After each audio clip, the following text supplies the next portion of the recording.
Hi, welcome to week 2 of microeconomics. This week we'll be learning about the market system and the circular flow diagram. So suppose you're at the mall and you're assigned to compile a list of all the various individual goods and services available at the mall, including the different brands, the variations of each type of product. That task would be monumental and daunting, to say the least. And the list would be extraordinarily long. Now, even though a single shopping mall contains a remarkable quantity and variety of goods, it is only a tiny part of the national economy. So a question arises: who decides what goods and services are available at the mall? How do producers determine which technology and the types of resources to use in producing these goods? Who obtains these products? What accounts for the new and improved products among these goods? And Chapter 2 begins to take a look at some of these questions, right, in terms of the market system and the circular flow that our dynamic economy creates. Now, an economy is a tricky thing to try and control, right? And governments are always trying to figure out how to do it.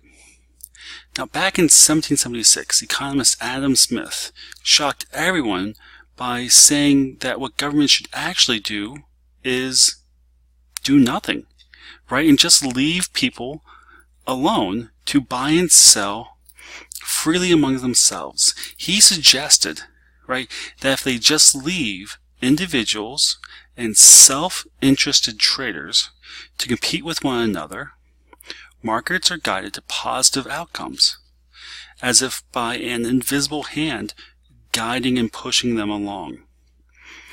Now, his idea being that if someone charges less than you, customers are going to go to that individual to purchase that product, right? So you have to lower your price or offer something either different or better. Whenever enough people demand something, they will be supplied by the market. Somebody will produce it because they see the need and they fill that gap. Now, like spoiled children, only in this case, everyone is happy. Because later, free marketers, like Austrian economist Friedrich Hayek, argued that this hands-off approach actually works better than any kind of central plan.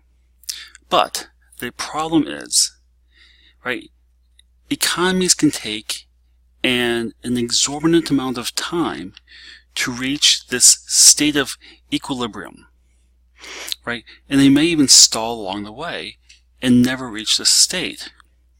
And in the meantime, people can get frustrated, which is often why the government steps in to take action, right?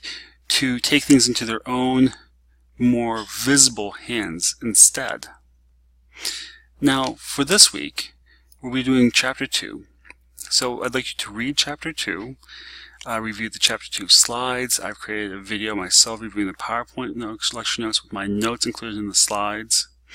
Right, there's a 60-second invisible hand video attached there as well, which I'd like you to review and just watch. And they are located in the Materials and Resources folder. So again, PowerPoint with my embedded notes, my video, invisible hand, read my notes in the invisible hand video, and watch the little 60-second video.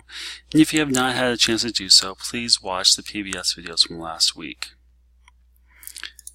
And then this week, under assignments and projects, due Sunday at midnight, there's a discussion board forum. There's 4 Learn Smart modules. The 3 are worth 5 points. This 2.2 is a larger one, it's worth 10 points. There's a quick 12-question multiple choice quiz on Chapter 2.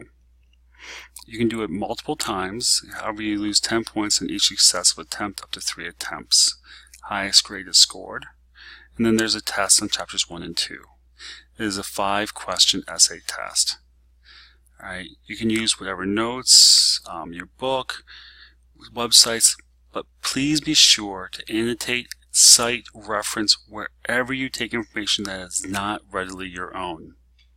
The test is also due Sunday by 11:59 p.m. If you have any questions, please feel free to call, email, or post to the discussion board. Have a great week.